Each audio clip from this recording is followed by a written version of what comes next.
का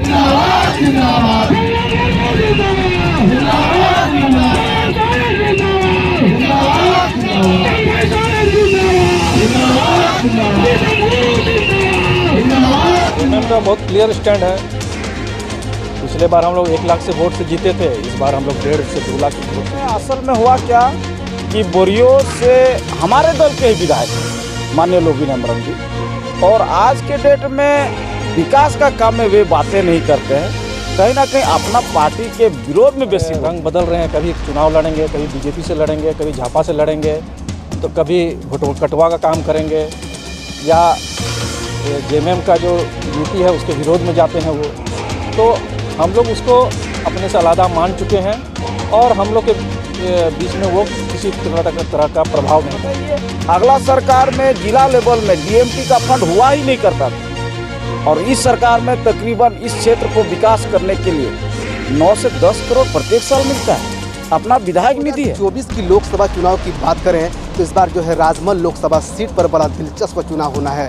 वहीं बीजेपी का लगातार दावा रहा है इस बार राजमहल लोकसभा सीट बीजेपी के पाले में है, तो वहीं झारखंड मुक्ति मोर्चा का ये दावा है कि राजमहल लोकसभा सीट पहले भी उनके लिए सुरक्षित था और अब भी सुरक्षित है। लेकिन एक सवाल इसमें उठता है कि आखिर झारखंड मुक्ति मोर्चा के वरिष्ठ विधायक लोबिन हेम्ब्रम, वो उसका एंट्री जो है राजमहल लोकसभा में हुआ है, अब इसका असर कितना पड़ेगा? क्या लोबिन हेम्ब्रम जिस प्रकार जो है क्षेत्र में लगातार कई मुद्दों को लेकर सुर्खियों में रहा है, चाहे हम एसपीटी एक्ट कानून की बात करें या सीएनटी एक्ट को लेकर बात करें, तो कई ऐसे मुद्दे हैं जिनको लेकर उन्होंने सरकार को लगातार घेरते रहा है।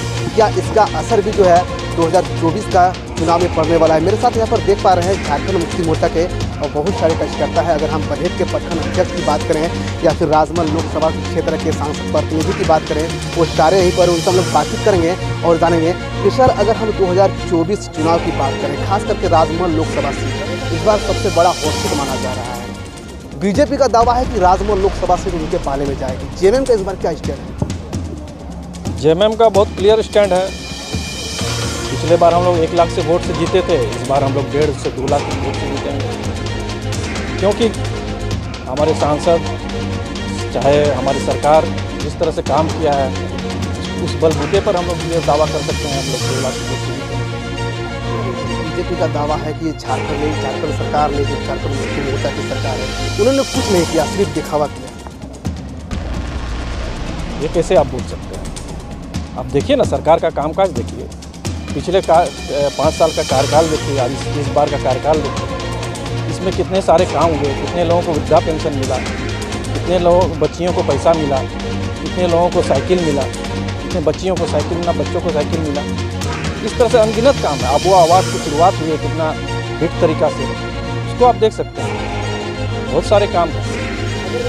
झारखंड मुक्ति मोर्चा की बात करें तो आप ही का एक वरिष्ठ विधायक है बोरियो से लोबिन हेम्ब्रम, वो झारखंड पार्टी यानी कि कोई झापा पार्टी से जो चुनाव लड़ेंगे, इसका क्या इफेक्ट पड़ेगा? कहीं ना कहीं झारखंड मुक्ति मोर्चा को इससे तगड़ा इफेक्ट पड़ेगा। उन्होंने सरासर इनकार कर दिया है, और जहाँ तक उनका बात है वो तो जैसे अभी भी सभा में बोला गया, बहुत सारे रंग बदल रहे हैं, कभी चुनाव लड़ेंगे, कभी बीजेपी से लड़ेंगे, कभी झापा से लड़ेंगे, तो कभी कटवा का काम करेंगे, या जेएमएम का जो नीति है उसके विरोध में जाते हैं वो। तो हम लोग उसको अपने से अलग मान चुके हैं और हम लोग के बीच में वो किसी तरह का प्रभाव नहीं डाल पाए। हाल ही में कुछ एक नया कानून लागू हुआ है केंद्र सरकार के द्वारा, सीए को आप झारखंड में किस प्रकार देखते हैं? यहाँ के लोगों के लिए वो कितना सफलतापूर्वक है? केवल झारखंड की बात नहीं, पूरे देश भर की बात। झारखंड में क्या प्रभाव पड़ेगा ये अलग बात है, लेकिन पूरे देश भर में ये प्रभाव पड़ता है। जहाँ तक सीए की बात है, आप देखिए करीब जो और देश में अल्पसंख्यक थे, चाहे पाकिस्तान में हो, बांग्लादेश में हो, सोमालिया में हो, वो लोग यहाँ शरणार्थी बन के आए भारत देश, और उनको नागरिकता देने की बात कही जा रही है, या और देश में जो लोग हैं उनको नागरिकता देने की बात कही जा रही है। और लगभग 3.5 करोड़ ऐसे लोग हैं। मान के चलिए एक पूरा झारखंड ही बन जाएगा उतने सारे लोग से, तो उतना सारे लोगों के लिए ज़मीन, उतने सारे लोगों के लिए खाना, उतने सारे लोगों के लिए कपड़ा, और उतने सारे लोगों के लिए अर्थव्यवस्था। कहीं हम लोग के देश की अर्थव्यवस्था तो ऐसे डामाडोल है, कहीं उसको आने के बाद और भी चरमरा जाएगी। ये सांसद प्रतिनिधि थे, संजीव सामू हेम्ब्रम जी थे, उनसे हम लोग बातचीत की और इन्होंने साफ शब्दों में ये कह दिया है कि इस बार जो है झारखंड मुक्ति मोर्चा के पास बहुत सारे ऐसे मुद्दा है जिनको लेकर वो जनता के बीच जाएगी। चाहे हम अगुआ आवास की बात करें या ऐसे कई सारे मुद्दे हैं जिनका लाभ जो है सीधा जनता को मिला है और इन्हीं मुद्दों को लेकर झारखंड मुक्ति मोर्चा जो है वो जनता के पास जाएगी। मेरे साथ यहाँ पर जो है बरहेट के प्रखंड अध्यक्ष है राजाराम मणि जी, इनसे भी हम लोग जानेंगे क्योंकि बरहेट पूर्व मुख्यमंत्री हेमंत सोरेन की गृह नगरी है। हेमंत सोरेन यहीं से विधायक रहे हैं। दादा, अगर हम झारखंड मुक्ति मोर्चा में झारखंड के सरकार जब झारखंड सरकार बनने के बाद जेएमएम का सरकार बनने के बाद कितना बदला बरहेट का स्थिति जो था पहले से कहीं ना कहीं शिक्षा की तुलना में, सड़क की तुलना में, चाहे कई से मुद्दा जो है कितना बदला बरहेट? आपने बरहेट को क्या बदला? देखिए, झारखंड में सरकार परिवर्तन करने के बाद और हेमंत सोरेन के अगुवाई में सरकार बनने के बाद बदलाव तो बहुत हुआ। बरहेट के विभिन्न सुदूरवर्ती इलाके में जहाँ सड़क नहीं थी वहाँ पर सड़क बनी। बहुत वैसे लोग थे क्योंकि पूर्ववर्ती सरकार में 60 बरस बुजुर्ग महिला लोग होती थी, बुजुर्ग जेंट्स में भी होते थे, लेकिन उन लोग को कहीं ना कहीं सरकार के योजना से लाभान्वित नहीं हुए। इस सरकार में होने के बाद चाहे वृद्धा हो, चाहे विधवा हो, चाहे विकलांग हो, चाहे निराश्रित हो, सभी प्रकार के योजनाओं से उनको आच्छादित किया गया। और जहाँ तक आप स्कूल की बात करें, शिक्षा की बात करें, आप देख सकते हैं हेमंत सोरेन की सरकार में पूरे राज्य में 80 गो स्कूल का उत्कृष्ट किया गया, जिसमें साहेबगंज जिला से और हमारे बरहेट में भी एक स्कूल बना है, मॉडल आवासीय विद्यालय, मॉडल विद्यालय जो रंगा में है। तो देखा जाए तो हेमंत सोरेन के सरकार में विकास के कामों में तो काफ़ी गति हुआ है और बरहेट काफ़ी उससे मोटामोटी विकास से आगे है। आज के डेट में बरहेट में आप देखा जाए कि वहाँ पर बिजली का समस्या हो है, जो कि भोगनाड में ग्रिड बना। शिक्षा के क्षेत्र में जाइएगा तो वहाँ डिग्री कॉलेज बनेगा। तो कहीं ना कहीं शिक्षा, स्वास्थ्य और बिजली, पानी आज के डेट में बरहेट में कई समस्या है। जो भी हो, सुदूरवर्ती इलाके में हम मान सकते हैं 1-2 गाँव ऐसा है, पहाड़िया गाँव वगैरह, कि वहाँ पर शायद विकास का काम नहीं होता है और आने वाले समय में हम चाहेंगे कि वहाँ तक भी विकास का काम हो जाए। आपने तो कह दिया कि हमारे सरकार यानी जेएमएम के सरकार बनने के बाद बरहेट में बड़ा बदलाव आया है, क्योंकि वहाँ पर मुख्यमंत्री हेमंत सोरेन है, लेकिन बोरियो में तो कुछ भी बदलाव नहीं हुआ। कल हमने एक खबर दिखाए थे बाकुडी का, उसी प्रकार जर्जर सड़क है, पत्थरनुमा सड़क है। बोरियो में क्यों कुछ नहीं बदला? क्योंकि बोरियो में तो आप ही का विधायक है, आप ही का सरकार है। देखिए, बोरियो में असल में हुआ क्या कि बोरियो से हमारे दल के ही विधायक हैं माननीय लोबिन हेम्ब्रम जी, और आज के डेट में विकास का काम में वे बातें नहीं करते हैं, कहीं ना कहीं अपना पार्टी के विरोध में बेसी बोलते हैं। और यही बात होगा कि कौन वैसा बताइए, अगला सरकार में जिला लेवल में डीएमटी का फंड हुआ ही नहीं करता था और इस सरकार में तकरीबन इस क्षेत्र को विकास करने के लिए 9 से 10 करोड़ प्रत्येक साल मिलता है, अपना विधायक निधि है। और सरकार द्वारा, राज्य सरकार द्वारा 20 से 25 किलोमीटर पर वर्ष उसको सड़क बनाने के लिए पैसा देता है। फिर भी यदि यहाँ पर विकास से यदि दूर है तो कहीं ना कहीं ये विधायक का नाकामिया है। विधायक इसको कहीं ना कहीं सदन में आवाज़ नहीं उठाता, न विकास का काम करने के लिए इच्छुक है, इसको सिर्फ विरोध करना बस। जनता तो झारखंड मुक्ति मोर्चा के ऊपर आरोप लगा रही है। जनता का कहना है कि हम लोग झारखंड मुक्ति मोर्चा के विधायक बनाए, सरकार बनाए, लेकिन फिर भी नहीं बदला। इसका असर तो पड़ेगा 2024। झारखंड के जनता और खासकर बोरियो के जनता ये समझ चुकी है कि हमारा विधायक द्वारा विकास का काम यहाँ बोरियो विधानसभा में नहीं हो सकता, सिर्फ यहाँ नाटक हो सकता है। और हम तो चाहते हैं वैसे विधायक को तो साला डबरू पकड़ लेना चाहिए भाई, जो बंदर को नचाते हैं। ठीक है, यहाँ का विकास का काम को कम और बेसी हवा फैलाते, तो ये नहीं चलेगा। ऐसा जनप्रतिनिधि हम लोग को नहीं चाहिए। आज यहाँ पर आप देखें, इस कार्यकर्ता सम्मेलन में काफ़ी कार्यकर्ता भी थे और जिस प्रकार से विधायक के प्रति जो रोष था, आक्रोश था, सब झलक रहा था।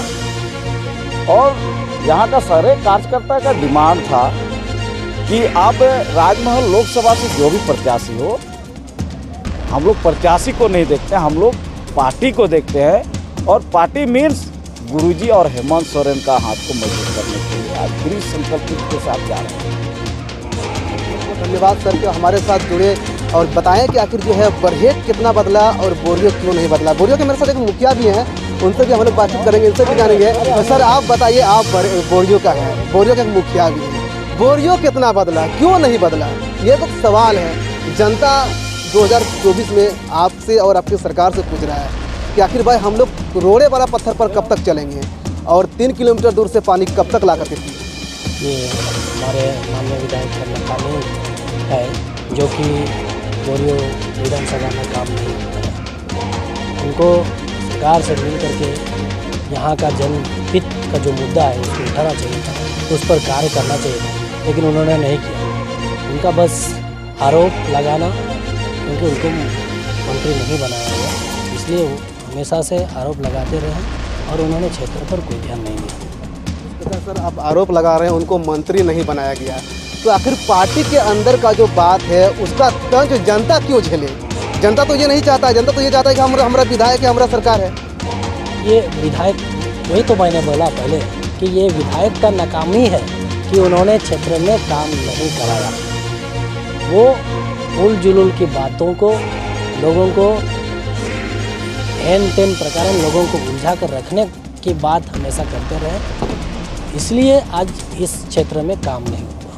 सर ये जो बोरियो के मुखिया थे, मेरे साथ जो है तालझारी के भी मुखिया हैं, हम लोग इनसे भी जानेंगे। बताइए सर, आप तालझारी के मुखिया हैं, तालझारी प्रखंड में जो कई सारे ऐसे सड़क हैं जहाँ पर आसपास पहाड़ पूरा पर्वत है, वहाँ पर खनन होता है, वहाँ का DMFT फंड जिला को जाता है, लेकिन तालझारी में कहीं कुछ विकास नहीं है, चलने के लिए सड़क नहीं है, लोगों को पीने के लिए शुद्ध पानी तक नसीब नहीं होता है। सरकार तो आप ही का रहा है झारखंड मुक्ति मोर्चा का, आखिर क्यों नहीं बदला। निश्चित रूप से सरकार झारखंड मुक्ति मोर्चा की रही है। मैं आपको बता देना चाहता हूँ आखिर हम विधायक चुनते क्यों। इस पूरे विधानसभा क्षेत्र की एक एक गांव, एक एक व्यक्ति का नेतृत्व करें, सदन में उनकी आवाज़ आप बने। लेकिन ये दुर्भाग्य है कि व्यक्तिगत और राजनीतिक स्वार्थ के लिए लोबिन हेम्ब्रम ने बोरियो विधानसभा की जनता को तिलांजलि पर डाल दिया। और यही कारण है कि जनता की आवाज़ न बनकर वो अपने राजनीतिक स्वार्थ के लिए राजनीति करने में लगे हैं। और इसी का परिणाम है आज बोरियो का कई सुदूरवर्ती गांव की स्थिति, सड़कों की हालत बद से बदतर। सर अगर हम एक बात कहें कि आखिर विधायक पर ही आरोप क्यों, या फिर तो सांसद भी झारखंड मुक्ति मोर्चा के है, सरकार भी झारखंड मुक्ति मोर्चा के है, उन्होंने इस क्षेत्र के लोगों के लिए सांसद ने कितना मुद्दा को उठाया पाला में। चाहे हम स्वास्थ्य को लेकर बात करें, बिजली को लेकर बात करें, सड़क को लेकर बात करें, तो आज भी वही स्थिति है जो 10 साल 20 साल पहले झारखंड की थी। सांसद का काम अलग है और विधायक का काम, दोनों का काम अलग है। सांसद देश के परिप्रेक्ष्य में